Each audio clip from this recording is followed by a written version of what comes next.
you think? Pretty good?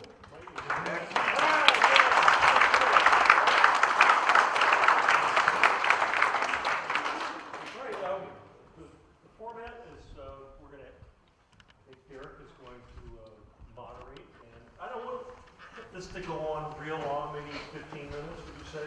That sounds good. All right, and we'd like to have questions, observations from the audience, and Derek is going to be in charge. I'll try to shut up as much as possible because Larry is the guy. That's been the problem all along. Get these guys to be quiet so that we can do our thing. But honestly, these guys are the heart of the whole operation, our executive producer and our professional consultant. How about a big hand for these guys?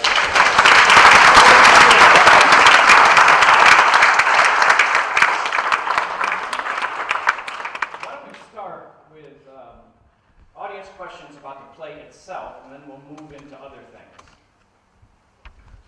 Does anybody have any questions about what you heard or something mentioned? It always starts out this way. Yes, ma'am. Yes. Lucy. Yeah, how did you decide to pick this particular moment in time? How did I pick this moment in time when I wrote the play? Well, it took some doing. I remember that I batted around probably 5 different years. And I thought, well, wait a second, if you want kind of the fullness of the Brisbane experience, then you have to do it later so that a lot of these events have already passed so that you can talk about them, right?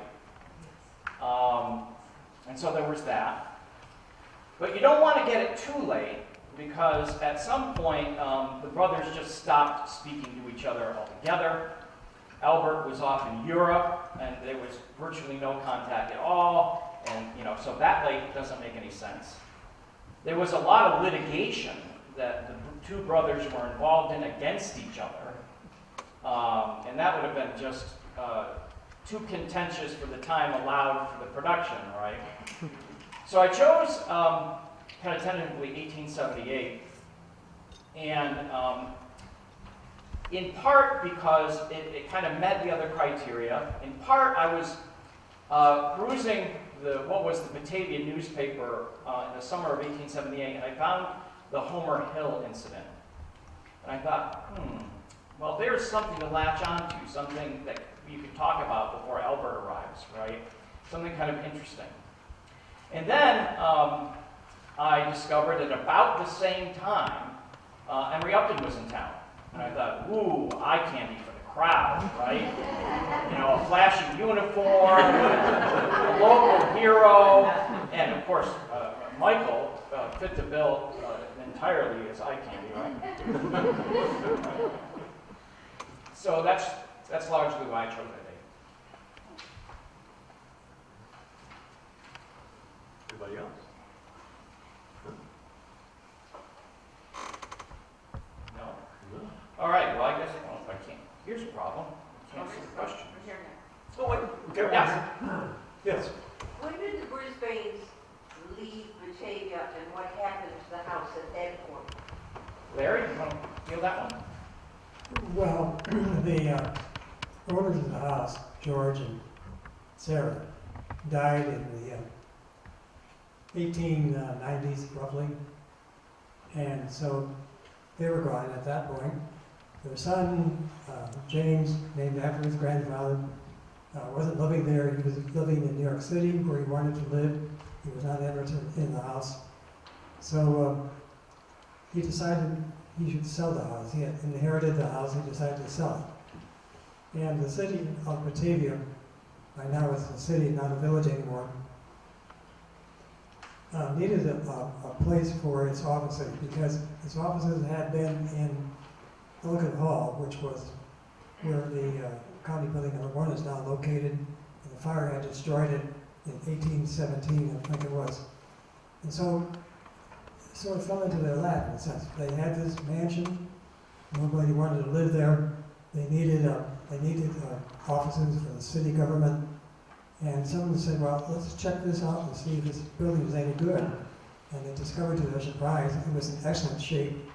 And so he hired a local architect who converted it into a city hall for Batavia, which it served as from 1918 until 2004. From this point forward, from the point that it becomes a part of the city,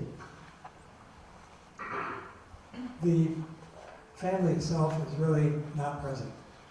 All the Brisbanes have disappeared from Batavia. Occasionally, a son of Albert, and the name of, I think his first name, help me out. Arthur Brisbane, famous journalist, would come back periodically until his death, which I think was in 1836. After 1836, 1936, thank you. After 1936, there are no Brisbanes in this area. I, however, have had the pleasure of meeting the Brisbane family because in 2015, get my centuries mixed up here, I live in the past. In 2015, they had a family reunion here in Batavia, and there were about 35 or 40 Brisbanes that were present, and they were here for 2 or 3 days. It was quite a remarkable event. I could run and say, James Brisbane became very wealthy. George Brisbane became very wealthy. James's grandson, James, the second James, he became very wealthy. It seems to me that everything that the Brisbanes have touched always turns to money. Yeah, Arthur was a very big figure in journalism in the 1900s, 1920s, 25. That's right. He was on the cover of Time magazine. At his funeral, he was honored by the president, senators. He was a very, very influential journalist of the 1920s. And 30s. Arthur Brisbane wrote a column, a daily column, and he also wrote a weekly column. And it's widely read. It's been estimated that 1/3 of the world's population, I got that, that's not 1/3 of the US population, 1/3 of the world's population read his columns. So he was an extremely well-known individual. And if you go to New York City to Central Park, you will find a likeness of him in the park. Way back. Cynthia. What is the connection to the Brisbane Building in Buffalo? Good question. Larry, you want to take that? Or? Well, the Brisbane Building in Buffalo gets its name from the fact that the property was first in the possession of the first James Brisbane, and then there was a building constructed on that property which burned down, and by that time the two brothers had possession of all the property, and they built a second structure there, which was called the Brisbane Building, and then that burned down too, and it was replaced by another building that was built by George and a man by the name of Mooney, and George bought out Mooney, and so it became strictly the Brisbane Mansion. So that's it. It's a family connection. Do you know if the porch on the front was removed for structural reasons or for just it was extraneous once it became city property, or? I think it was removed because the architect thought it probably would serve better than City Hall without that. I imagine it was too rating too. Thank you. Question there in the back? Rob? Regarding the Brisbane Mansion, are there any historical landmark tags associated with the building that would affect what happens with it next? It's in the historic district, but no, there are no limitations on it. Would you like to buy it, Rob? No, what happened with it? I want to say the police are intending to leave it. Well, the city doesn't want the building, but there seems to be a strong support for preserving it. We have destroyed so many of our mansions. Richmond Mansions and the Carey Mansion are two most notable examples. There's a feeling on the part of some people now that we should draw the line at this point and preserve this wonderful mansion. The question is, what would it be used for? And the city has authorized $20,000 to be spent on consulting services the consultants will attempt to determine possible uses that would be satisfactory. I think they'll have a report near the end of this year. I'll live in it. Yeah.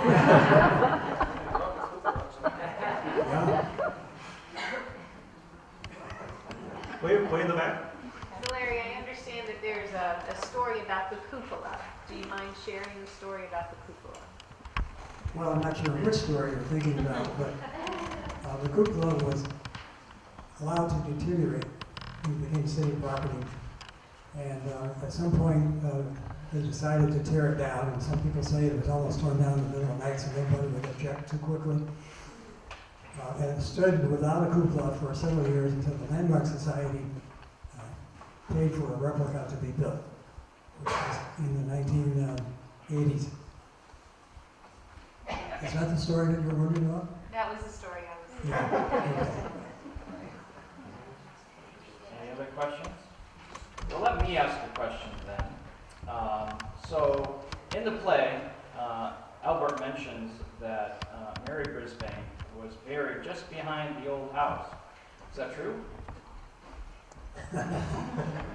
Well, you know, an interesting thing about the Brisbane burials is that a lot of the Brisbanes are buried in the cemetery on Harvester Avenue here, and other Brisbanes were buried in New Jersey at a grave site in what's now Alea State Park. It was property owned by Arthur Brisbane. And then sometime after that, the family decided they wanted to have all of the bodies in the same location. And so all the burials in Alea State Park were moved to Batavia. So pretty much all of the Brisbanes up until maybe the last couple of generations are buried here. But we don't know about Mary. We know where everybody is buried except for Mary Brisbane, James's wife, the first James. And the speculation is that he did bury her behind the house, which was located roughly where the post office is now. And in fact, in the 1990s, I believe it was, there was some work being done behind the post office, and bones were discovered by the workmen. And there's some discussion, are these human bones or are these animal bones? And the last report that I've been able to find is that they were sent off to Rochester to specialists to be examined, but I've never been able to find out what those specialists decided. So maybe it was Mary, and maybe it wasn't. It's interesting that the Brisbanes didn't stay living in Batavia. They came here for eternity, though. Yeah. Well, they have an emotional connection. That was very clear to me during the time that they were here back in 2015 for the reunion. And in fact, the latest surviving member of one of the more recent generations felt so strongly about it that she specified in her will that she'd be buried in Batavia. And so the family came here a few years ago when she died and buried her in the cemetery. So if you go in the old cemetery, you'll find a small section, the burial sites for the Brisbanes. And most of the Brisbanes were cremated, so they don't take up much space. You know, the Brisbane should be in the next Harvester Avenue Cemetery Association Ghost Walk, I think. You hear me, Sharon? So sorry, go ahead. Is there also a story about a statue that was in the backyard, or was it a statue of a little girl, maybe? Well, there was a statue in Austin Park. Is that what you're thinking of? Yes, yes. Yeah. And that was donated by another family. And as so often, unfortunately, has happened in Batavia, the city, mothers and fathers did not take good care of it. Austin Park deteriorated, there was vandalism, and finally the family that donated it took it back and sent it off to Rochester. It's in the Memorial Art Gallery now. It goes in the Memorial Art Gallery. I think it's in the big room when you go in the main entrance. You see off in the corner a statue of a young female holding something in her hand, served as a bird bath for birds. Yeah, back there. Yeah.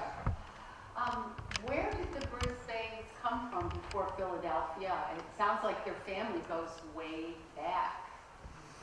The family history goes back to initially France, and then to Scotland, possibly to Ireland, and then to the U.S. So was it James' father who came?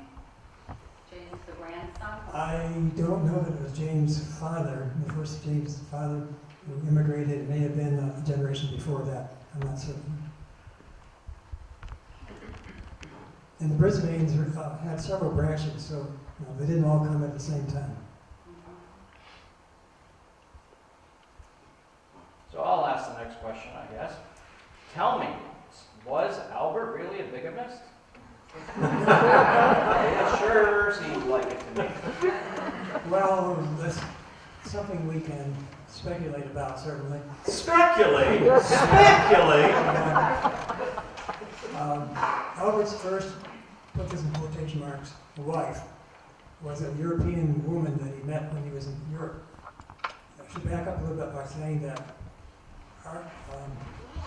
Albert persuaded his father to let Albert go to New York City to study because he didn't think he could get a good enough education here in Batavia. So he went to New York and he studied, and while he was in New York, he fell under the influence of his French instructor and said, "You really need to go to Europe." So Albert persuaded his father to send him to Europe, and he spent 6 years traveling around Europe. I mean, he was a very forward kind of person, so he wasn't bashful about walking up to someone like Mendelssohn and saying, "Hi, I'm Albert from the U.S. and I'd like to say hello." More than that. And more than Yeah. And one of his biographers has found the diaries that Albert kept, and diaries are very revealing. He speaks about all the women that he encountered in Europe, and they weren't they were casual. they weren't necessarily casual. They weren't just the meaning of the mind. So I lost track of the question. You were asking. Yeah, some of the marriages were, Larry's research. Yes. Okay, I'm showed- sorry, I got off Yeah, track. that's right. So the first one was a woman he met in, I think, Italy, a countess, presumably. And they came to the United States together. She claimed that he had promised to marry her when they got to the U.S. There's no indication that he actually did. They did live with Albert's mother and father. I should mention that Albert's mother and father were both atheists, and the countess was Catholic, and they didn't take kindly to her because of her Catholicism, and she finally decided she wanted to go back to Europe. And she took the 2 children that had been born by that time to Albert and the countess. Later on, Albert went to Italy and retrieved one of the children, a son, who then wound up in Texas. And what's he known for in Texas? For forming a commune between after his father in terms of that sort of thing. So that's the first wife. The second one was a woman that you hear a reference to in the play, Lodoiska. Lodoiska, Albert maintains at one point is just his housekeeper, but at other points he claims that she is his wife, and she was introduced by Albert as being his wife. There's no indication that they actually formally married, but she says that they had agreed between themselves that they were, for all practical purposes, husband and wife. Then the next person is the first person we know that he's legally married, and that's, his last name was White. And most of the children that Albert had of record, the 10 children we know about, came through that relationship. And then finally, the fourth person is the person in the play that's referred to as Bedelia, who was something like 40 years younger than Albert. She was a tremendous fan of Albert. Now, if you look at the census record and you look at the dates of the children that were born to these various women, it does look like there was bigamy going on. At one point, it appears that there was one household that was a few miles on one side of New York City, and another family that Albert was maintaining a few miles on the other side of New York City. So he was quite a guy. Now, you might think he's a womanizer, he just uses women. But the interesting thing about Albert is that he was a feminist, taking after his mother. He greatly admired women, and he maintained that the quality of a society could be judged by how it treated its women in terms of giving them equality with men. He was a great man favoring equality for women, a status equal to men. And so, when I've been asked, how do you reckon that how do you balance out the fact that he is, on one hand, this bigamous, and he's got all these women, and on the other hand, he's a feminist? And my answer is, I think perhaps it's simply that he likes women a lot, and maybe just a little too much. I should add that I was reading this afternoon, just because I was anxious, the divorce proceedings between Lodoiska and Albert. And George, as it turns out, sponsored the divorce proceedings. And so George was at the very center of having that marriage legally recognized and getting firm alimony and support for Lodoiska. And that was a source of great friction. You saw a little bit of it in the play, but a little bit after 1878, there are lawsuits going in both directions. And one of the lawsuits I read today was that Albert sued George for malicious harassment of Redelia because of a letter that George sent to Redelia. And the letter was republished in the court proceedings. And while I wouldn't classify it as harassment, it was certainly sarcastic and suggestive and called his brother some kind of rude things. Boy, that relationship just keeps going down, down, down, down, down. And Redelia got involved in a lawsuit too. She was trying to stop the court action that was declaring Albert the husband of Lodoiska, because she was trying to protect her rights as his wife, and so she was afraid that if Lodoiska was judged to be a wife, that her claims to George's property might supersede those of Redelia. So it got very messy. Everybody's suing everybody in this family at this stage. So that's been about 15 minutes. Do we have any last questions? I have a question. Way back there? We'll be signing autographs momentarily. Hold on. Sure. Is it true that Albert had a glass eye, and if so, how did that happen?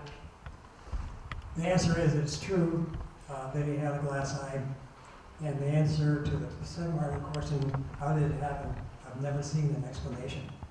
Now, you might surmise, knowing that he had all these women, that maybe there was a jealous boyfriend along the lines. That squinty old reprobate went too far. We lost it fishing. I thought it was Dan's creation of Albert. You notice his somewhat spastic movements. That is how Albert was described by some of his compatriots in Europe. I think you did a good job.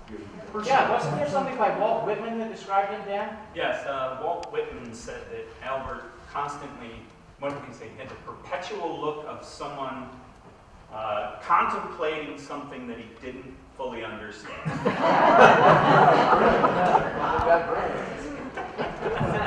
Yes, over here. One last question. The question is probably $10 million, might be $100 million question.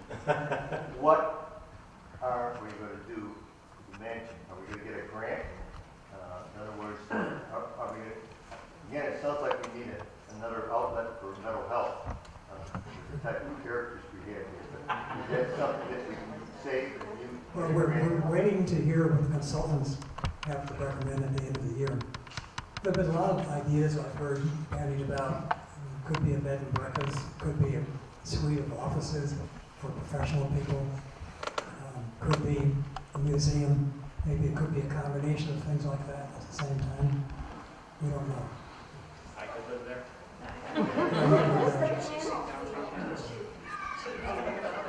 I'm sorry. Does the panel have any opinions on what should happen to the? Well, let's hear from the Landmark Society Uh, president. Well, I believe there was a letter to the paper early on last summer, when it first came up. He said, well, a great parking lot for the post office, so, which, I was rather, I didn't agree with the person, so, no, I wonder if could be some connection with the sheriff's office, which is, of course, the jail is now under construction out by County Building 2. Maybe there's some way those two properties can be developed together as some historic, I don't know. I mean, that's the question that's going to have to be answered in the next several years, so. We can look at other communities in our area that didn't fall prey to urban renewal. Medina is an outstanding example. You go to Medina, you see a lot of old structures that have been restored and converted into new uses. And I think that's something we should keep in mind. We're not starting strictly from scratch here. We've got other examples in Western New York of how to do it and how to do it right. I would point to the Morgan Manning House in Brockport as an excellent example of what you could do with a historic home. Of course, there was a large endowment that helped them find their way, but I think you could raise an endowment if you got the community's buy-in. And then you could have an association be started, much like at the Morgan Manning House, where they get a charter from the New York State Department of Education and be recognized as a classified museum, essentially, and go from there. That's one possibility. Certainly they do it well out at the Morgan Manning House.